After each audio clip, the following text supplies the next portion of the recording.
지금부터는 앞에서 얘기한 물리화학 어떤 식들이 실제 혼합물에서는 어떻게 적용이 되고 그게 어떤 식으로 응용이 되고 있는지 일단 첫 번째로 끓는 점 상승에 대해서 얘기를 한번 해보자고. 앞에 에너지들의 관계식에서 제일 마지막에 나왔던 게 이제 깁스 에너지에 대한 이런 식이었어. 이게 일정한 압력에서, 즉 얘가 이제 0이 될 거야. 일정한 압력에서는 이와 같이 표현을 해줄 수 있어.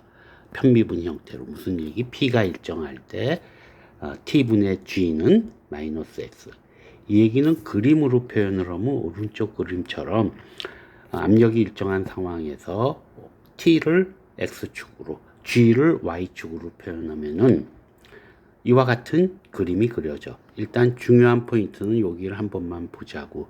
모든 물질의 엔트로피 값은 플러스야. 그지? 절대온도 0도에서의 엔트로피 값을 0으로 놓는 게 연력학 제3법칙이니까 플러스 값이 된다고. 그 얘기는 기울기가 마이너스 S니까 어떻게 돼? 기울기가 마이너스인 형태로 나타나. 즉 온도가 높아질수록 깁스 에너지는 낮아지는 형태가 될 거야. 또 기체, 액체, 고체를 놓고 봤을 때는 엔트로피가 큰 놈, 기체가 엔트로피가 당연히 큰데 기체가 큰 엔트로피 값을 갖는 얘기는 절대값이 크다라는 얘기야. 기울기의 절대값이. 즉 무슨 얘기? 더 기울어져 있다라는 얘기야. 그래서 고체, 액체, 기체의 T하고 G에 대한 그래프를 그리면 기울기가 마이너스 S이기 때문에 오른쪽 그림과 같은 형태가 된다라는 거야. 근데 여기서 예를 들면 H2O라고 하는 그냥 우리 물질을 놓고 한번 보면 H2O, 즉 고체 상태, 액체 상태, 기체 상태인데 이 온도에서는 어떤 상태야? 고체가 갖고 있는 깁스 에너지 값, 액체가 갖고 있는 깁스 에너지 값, 기체가 갖고 있는 깁스 에너지 값 중에 제일 낮은 값은 고체라고. 그지? 그러니까 고체가 제일 깁스 에너지가 낮기 때문에 제일 안정하고 결국 H2O는 이 온도에서 고체로 존재를 하는 거야. 어디까지? 여기까지 고체로 존재를 해. 그러다 이 온도에 도달하게 되면은 어떻게 되는 거야? 고체하고 액체의 각각의 깁스 에너지 값이 같아져. 그걸 우리가 평형이라고 얘기해. 그지? 그리고 그거를 우리가 TM, 멜팅 포인트야. 그지?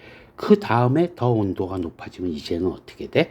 액체가 제일 깁스 에너지 값이 낮다고.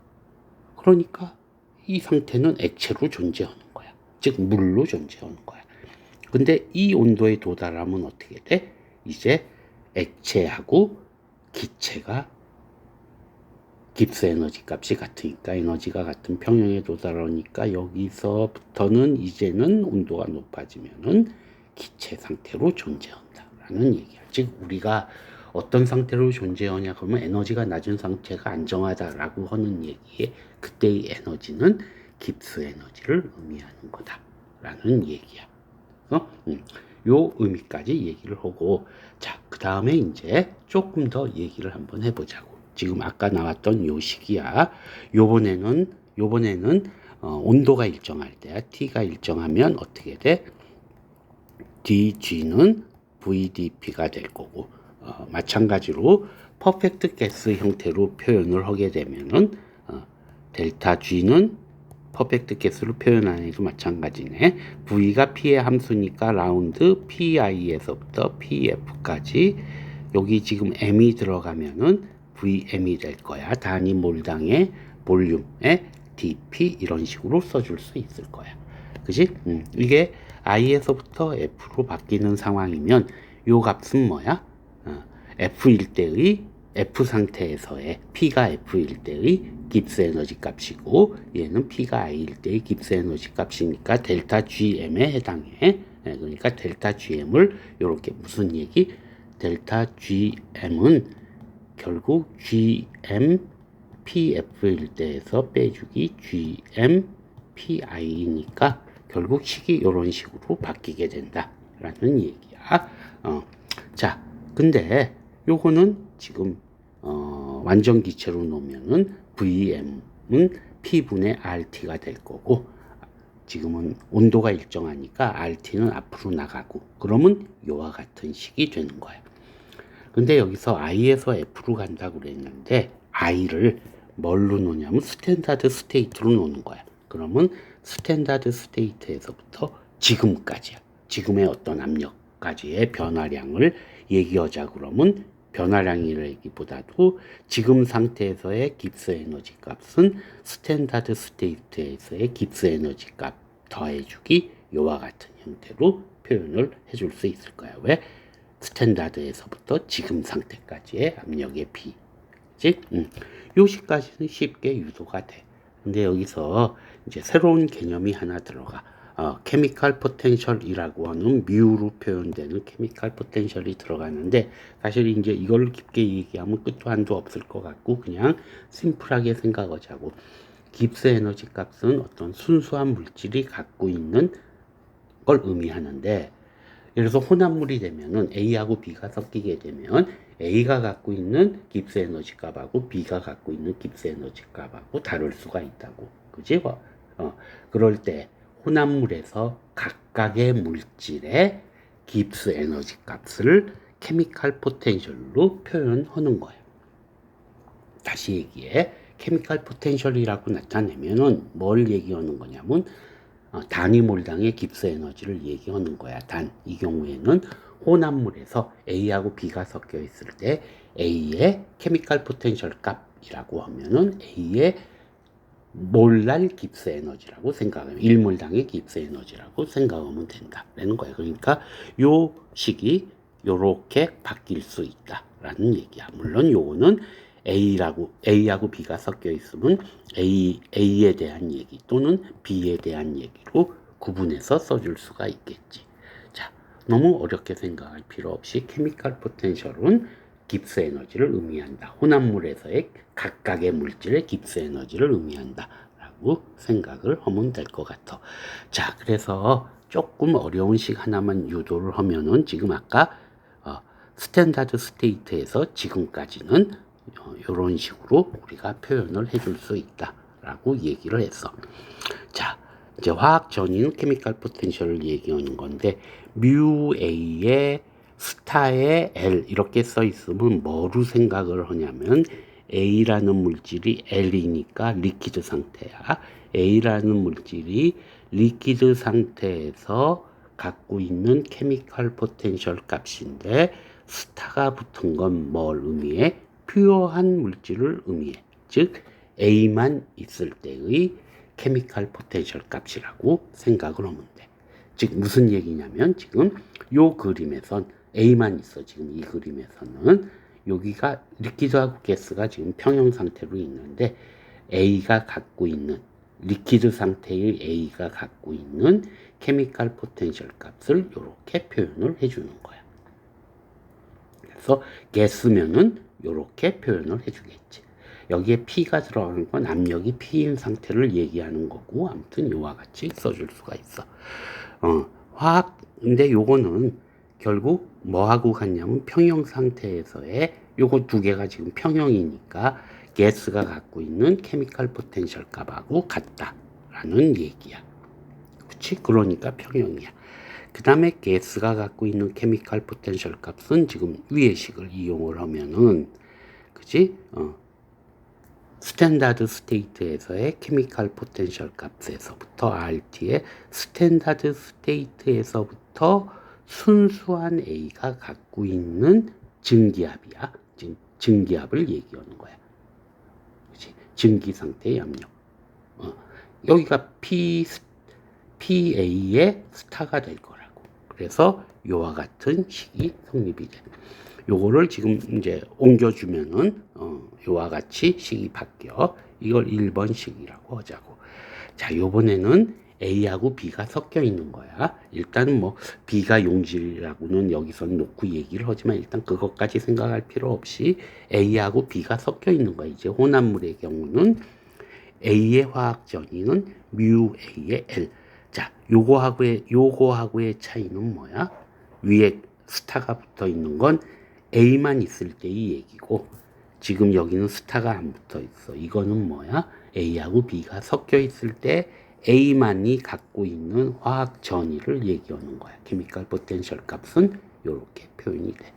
마찬가지로 얘도 평형 상태에서는 A가 갖고 있는 가스 상태의 A가 갖고 있는 케미컬 포텐셜 값하고 같을 거야. 그치?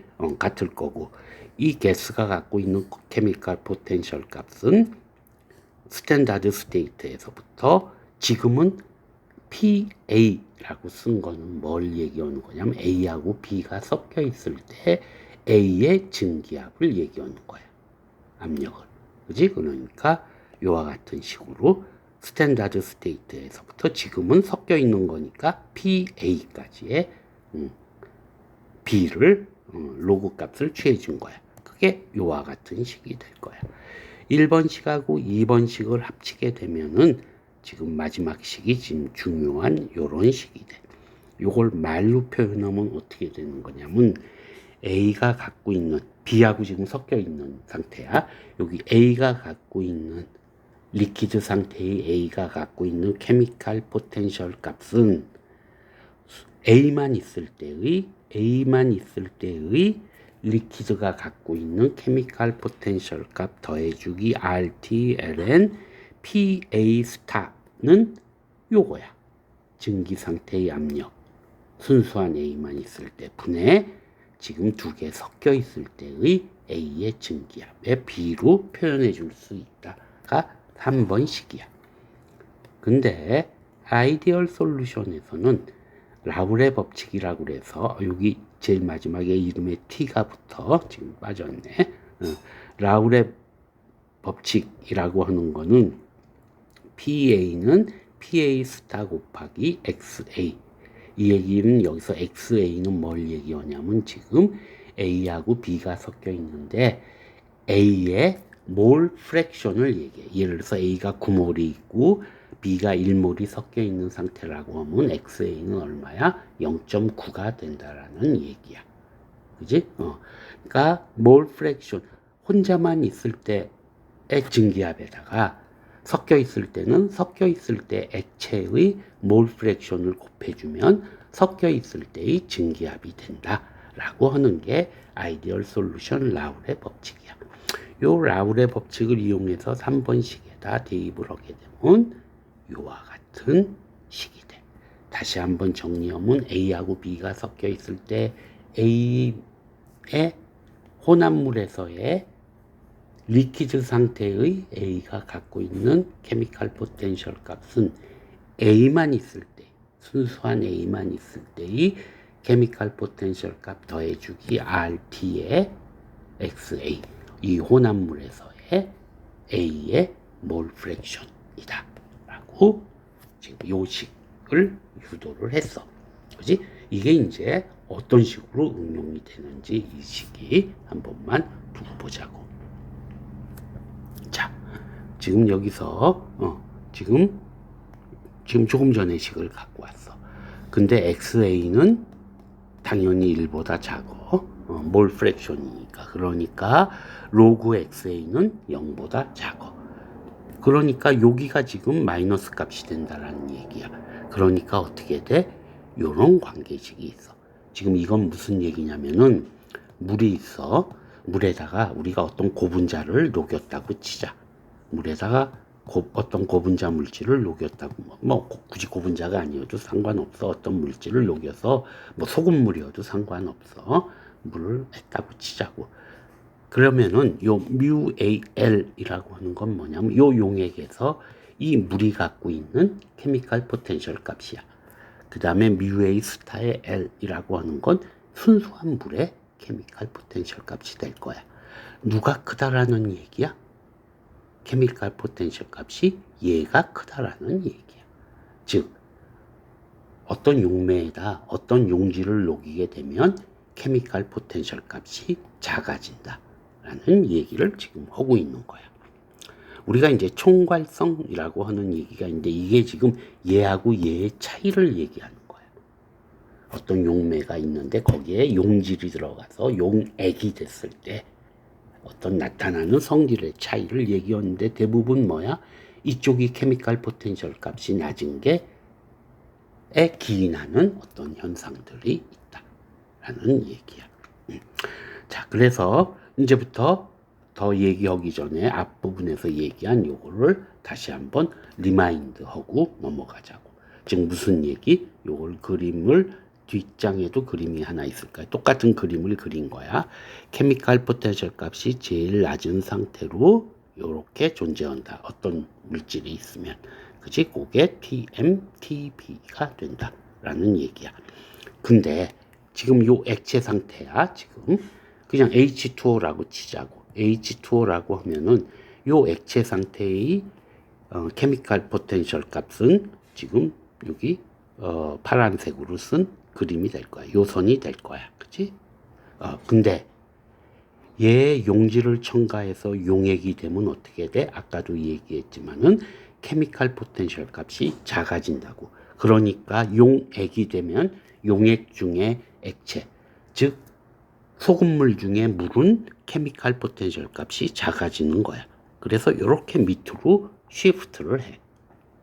그래서 요 현상을 다시 한번 그림을 나타내면 요 그림이 지금 똑같은 그림이야. 그림이 요렇게 됐는데 그래서 TM하고 TB가 여기 존재하는데 여기에 소금물이 됐건 뭐 고분자를 녹였건 용액이 되면 H2O가 갖고 있는 액체 상태의 물이 갖고 있는 케미컬 포텐셜 값이 낮아진다라는 얘기야.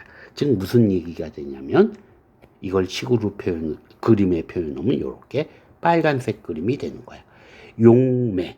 용액이 됐을 때의 액체는 이런 빨간색이 돼. 그러면 이제 케미컬 포텐셜 값이 같아지는 평형점이 어디가 돼? 평형점이 어디가 되냐면 이렇게 되는 거야. 여기서 만나게 되는 거야. 그지? 그래서 TM은 1로 바뀌게 되고 그리고 TB는 요로 바뀌게 돼. 즉 무슨 얘기? 멜팅 포인트는 낮아지고 보일링 포인트는 높아지는 현상이 일어나는 거야. 무슨 얘기? 소금물은 물은 그냥 순수한 물일 때보다 어는 점은 낮아지고 끓는 점은 상승한다. 라는 게 물리화학에서부터 우리가 얻어낼 수 있는 지식이야. 그치? 요걸 이제 이용해가지고 여러 가지 물리적으로 응용하는 예가 있는데 그 중에 하나가 우리 고분자 쪽에서 평균 분자량을 측정할 때 많이 사용하는 끓는 점 상승, 끓는 점이 높아지는 현상을 이용하는 거야. 이거는 아까도 얘기했지만 앞부분에서도 얘기했지만 수용성 고분자가 있으면 이 수용성 고분자에 수용액을 만들어서 끓는 점을 측정하면 물의 온도, 끓는 점을 측정하면 100도보다 높은 온도가 나올 거라고. 그치? 그걸 이용해서 평균 분자량을 측정하는 방법이야. 식만 간단하게 얘기하면 이와 같은 식이야. 여기서 델타 TB는 뭐야? 끓는 점 상승. 그러니까 예를 들어서 100.5도에서 끓었다면은 0.5도라고 하는 값이 되겠지. 그리고 여기서 K2라고 하는 거는 이거는 컨스탄트 값이야. 이거는 이제 용매에 따라서 결정되어 있는 컨스탄트 값이니까 우리가 이제 알 수 있는 거고, 그 다음에 M2라고 쓰는 거 우리가 보통 용액에서 1으로 표현하는 건 솔벤트고 2로 표현하는 건 솔유트야, 용질이야. 그러니까 요거는 고분자를 지금 녹였다 그러면 고분자의 몰랄 농도야. 몰랄리티야. 요거는 우리가 흔히 얘기하는 몰 농도, 라지 M으로 표현하는 몰 농도하고 조금 다른 거야. 얘는 몰랄 농도고. 그치? 요거는 따로 내가 동영상을 하나 만들어서 올리니까 요 농도 구분은 참고로 하는 걸로 하고, 아무튼 여기서는 스몰 m으로 표현하는 몰랄 농도 값이 들어가. 됐어? 그리고 몰랄 농도는 당연한 얘기지만 요거는 각각의 양이고 솔벤트하고 솔유트의 양이고, M2는 뭐야? 고분자의 M2는 고분자의 몰레큘러 웨이트야. 이게 분자량이 된다고. 그러니까 실험적으로 어떻게 하는 거냐? 델타 TB를 실험적으로 구하고 KE 값은 원래 알려져 있고 용매에 따라서 그치? 그래서 M2W하고 W2는 뭐 우리가 만든 용액이니까 당연히 우리가 안다고 그러니까 M2 값을 계산할 수 있다라는 얘기야. 그래서 고분자의 평균 분자량을 측정할 때 이 끓는 점 상승 현상을 이용해서 측정. 마찬가지로 어느 점 강하라고 표현을 하는데 마찬가지로 비슷한 식에 의해서 구해줄 수 있어. 일반적으로는 이 방법을 더 많이 사용하니까 얘기는 했는데 근데 하나 보면 알겠지만 이 측정 방법은 큰 문제점이 하나가 있어. 뭐냐면은 이 온도차가 그렇게 심하게 막 1도, 2도씩 차이 이렇게 막 끓는 점이 상승하는 게 아니기 때문에 굉장히 미세한 온도를 측정해 줘야 되는데 더군다나 예를 들어서 요 값이 커진다고 하면은 M2 값이 작아질 거라고. 그치? 농도가 낮아지기 때문에 요 값도 작아져. 온도차도 작아지게 돼 있어. 그러니까 온도차를 0.001도까지 측정할 수 있는 어떤 기계가 있다고 하더라도 측정해 줄 수 있는 분자량의 한계가 있어. 분자량이 커지면 커질수록 같은 농도를 만들었을 때 분자량이 커지면은 요 온도 차가 작아지기 때문에 요거를 측정해 주는 게 한계가 있어서 고분자량은 측정해 줄 수가 없고 일반적으로 올리고모에 해당하는 저분자만 측정해 줄 수 있어. 아무튼 물리화학의 어떤 일반적인 이론에서 혼합물일 경우 어떻게 되는지, 그 다음에 이 혼합물이 됐을 때 응용의 끓는 점 상승을 어떻게 응용하는지까지 얘기를 했고, 그 다음에 이제 이와 같은 물리화학적 백그라운드가 증류라고 우리 굉장히 화학 프로세스 중에 많이 사용하는 증류에 어떻게 적용이 되고 있는지 다음 동영상에서 얘기하는 걸로 하도록 합시다.